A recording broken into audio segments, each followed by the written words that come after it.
প্রিয় বন্ধুরা, আমি আজকের ভিডিওতে আপনাদের কাছ থেকে আমি একটু সময় চেয়ে নিলাম।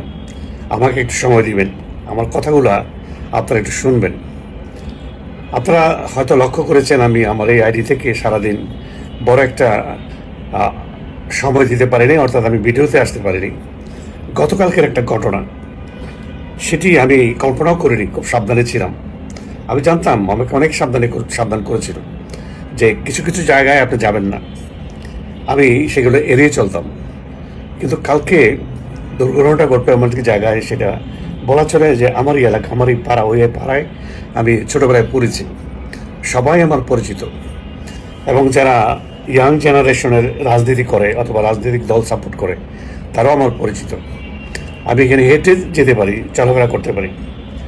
তারপর এই ঘটনাটা ঘটেছে, যারা ঘটিয়েছে তারা আমার অপরিচিত নয়, আবার পরিচিত নয়। পরে আমি খবর পেয়েছি, দেখেছি যে তাদের পিতামাতা বাচ্চা যারা আমার খুব বেশি পরিচিত, তাদের পরিবার, গোটা পরিবারই আমার পরিচিত। স্কয়ার হাসপাতালে আমি যখন ঢুকি আমার এক বন্ধুর সাথে, গাড়ি থেকে নামার পর একটি ছেলে মুখে দাঁড়িয়ে আছে। সে আমার দিকে খুব তাকালো, ভালো করে কাছে আসলো এবং হেসে জিজ্ঞেস করলো, ভালো আছেন? আমি হেসে সালাম দিল, আমি ওয়ালাইকুম সালাম বললাম এবং বললাম জি আলহামদুলিল্লাহ ভালো আছি। তো ভাবলাম যে আমাকে চিনে, হয়তো আমি চিনি না, আমি তাকে এড়িয়ে গেলাম না। আমাকে আবার জিজ্ঞেস করলো কোথায় যাবেন, আমি বলছি পেশেন্ট দেখতে যাব। তো এইসব কথা, টুকটাক কথা হওয়ার পর আমরা যখন লিফটে উঠতে গেলাম, ছেলেটাকে দেখলাম যে আমাদের সাথে সাথে লিফট দিয়ে আসলো। তার ভিতরে কোনো বিকার দেখলাম না, চোখে মুখে এমন কোনো একটা হিংস্রতা আমি দেখলাম না। সে দেখলো কোন রুমে, কোন কেবিনে আমরা ঢুকেছি, তারপর তাকে আর দেখলাম না। সে ডিসঅ্যাপিয়ার হয়ে গেল, চলে গেল এখান থেকে। ঠিক আধা ঘন্টা কি 45 মিনিটস পর যখন আমরা ওইখানে কাজ সেরে নিচে নামলাম, গেট থেকে বেরোতে গাড়িতে উঠতে যাব, আমার বন্ধুর গাড়ি, উঠতে যাব, গাড়িটা ঘেরাও করে ধরলো 4-5 জনে। হঠাৎ করে গাড়ির সামনের গ্লাসটা ভেঙে ফেললো। গাড়ি ড্রাইভ করবে সে, আমার বন্ধু, ড্রাইভার নেই, কোনো কথা নাই, বার্তা নাই। মানুষের ভিড় হয়ে গেল, আমাকে গাড়ি থেকে নেমে আসার জন্য বলল। এই মুহূর্তে কোনো লোক, এত লোক জমলো, সবাই দেখলাম যে দাঁড়িয়ে দাঁড়িয়ে দেখছে, কেউ কিছু বলছে না। একজন শুধু বলল যে গাড়িটা কেন ভাঙলেন, কি এমন ঘটনা? সেই লোককে যে অসভ্য বসে গালাগালি করলো, যে বলার মতো না।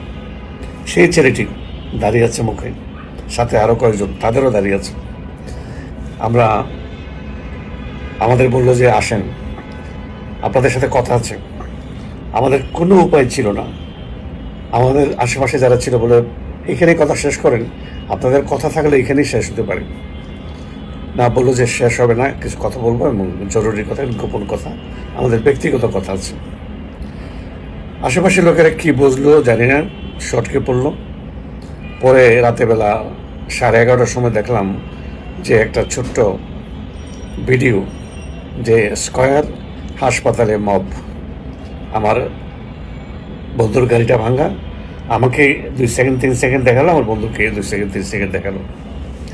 যাই হোক, আমরা রাজাবাজারের ভিতরের দিকে এক গলিতে ঢুকলাম। গলির মাথায় নিয়ে আমাকে গালাগালি, কেউ ধাক্কা দিচ্ছে, কেউ ধরতে আসছে, আবার কেউ ছুটাচ্ছে।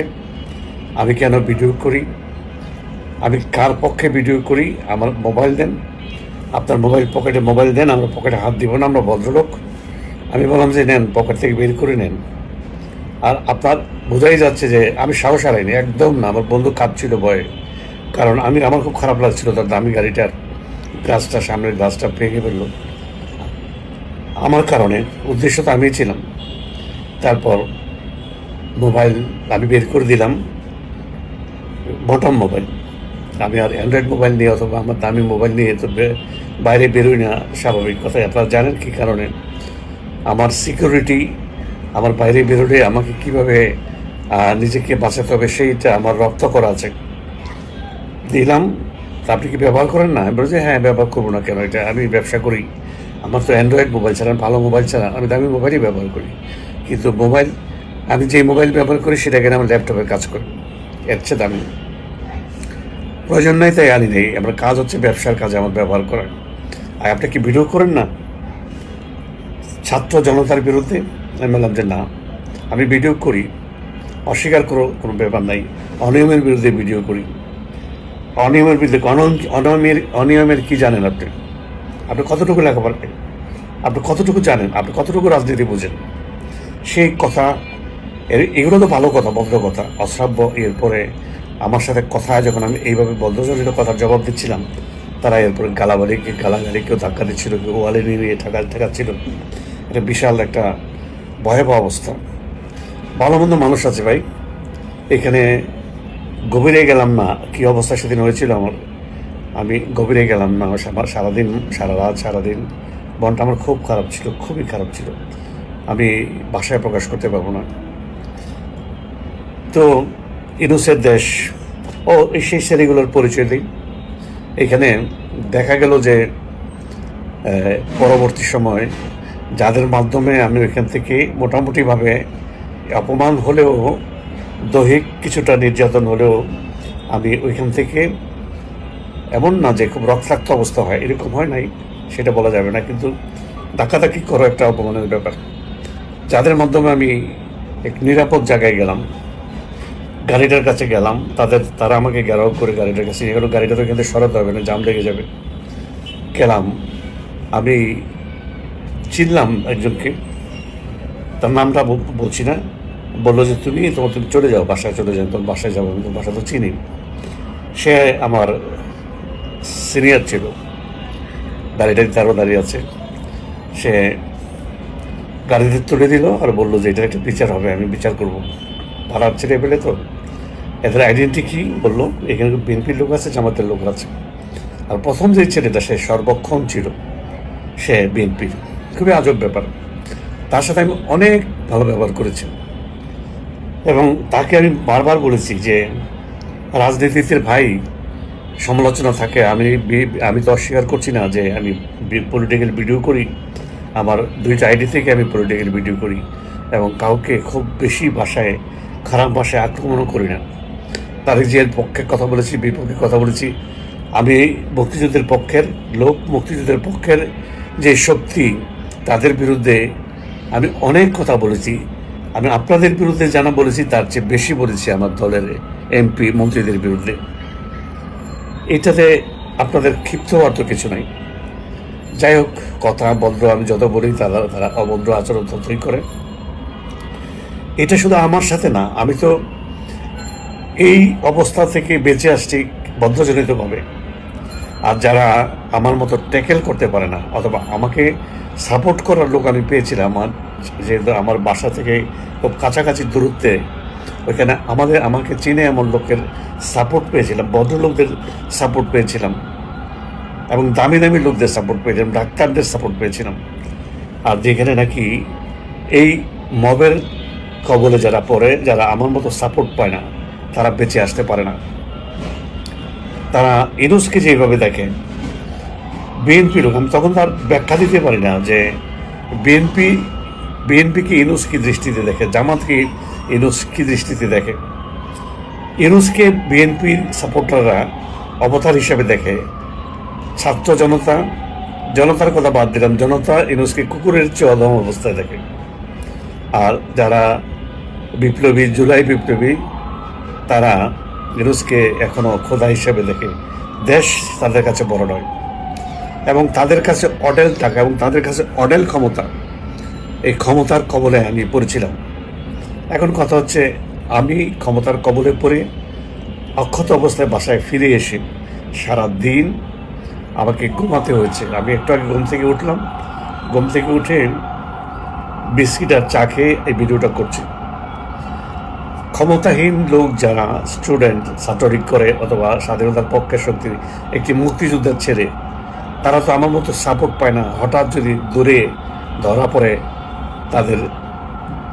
আমার সাথে যতটুকু দিয়ে শুরু করেছে, তাদের তো আর বেশি শুরু করে, তারপর চেষ্টা করে হয় রাস্তায় ফেলে দিয়ে যায়, না হয় পুলিশের কাছে দিয়ে তাদের বিরুদ্ধে একটা বিশাল বড় মামলা দিয়ে যায়। পুলিশ এটা সানন্দ চিত্তে গ্রহণ করে, একটি খুনের মামলা ধরিয়ে দিতে একটু বাদে না। এই দেশ সৃষ্টি করেছে ইউনূস। আমার কথা হচ্ছে, ইউনূসকে আপনারা কেন, কি কারণে? যদি এমন হতো যে শেখ হাসিনাকে তাড়িয়ে দিয়ে ইউনূস দেশটিকে একটি সুন্দর পথে নিয়ে যাচ্ছে, সেটি তো না, সেটি তো একেবারে না। সেই ইউনূসের আমলে এই 18-19 মাসে আপনারা চারিদিককে ভালো করে তাকিয়ে দেখেন না যে কি পেলেন? ইউনূস কি দিল? কিছুই পান নাই। এমন কিছু সে দেওয়ার মতো লোকই না। তার মতো হিংসাপরায়ণ এবং তার মতো তৃতীয় শ্রেণীর হিংসাপরায়ণ মানুষ পৃথিবীর ইতিহাসে নাই। আমি ভালো ভালো কলামিস্ট, ভালো ভালো টক শোতে এসে ভালো ভালো কথা বলে, দামি দামি কথা বলে, বিশ্ব রাজনীতি অর্থনীতি নিয়ে কথা বলে, তাদের জ্ঞান করিবার অভাব নাই। তারাও বলেছে যে এত হিংসাপরায়ণ মানুষ, হিংসাপরায়ণ সরকার প্রধান পৃথিবীর ইতিহাসে বিরল। দেশ ধ্বংস হয়ে গেছে, তার কাজ সে করে যাচ্ছে। বন্ধুরা, ভিডিওটা করার কারণটা এই যে দেশের অবস্থা এখনও ভালো নয়। সামনে নির্বাচন, কি হবে সামনে বুঝতেই পারছেন। যে আজকে যে ঘটনাটা বললাম, বুঝতেই পারছেন যে কী হবে। আমি আর ভিডিও বড় করছি না, অনেক বড় হয়ে গেছে। ভিডিওটি শেয়ার করবেন, ছড়িয়ে দিবেন। ভিডিওটা যদি শেষ পর্যন্ত দেখেন, ভিডিওটা ছড়িয়ে দিবেন। মানুষকে জানার প্রয়োজন আছে।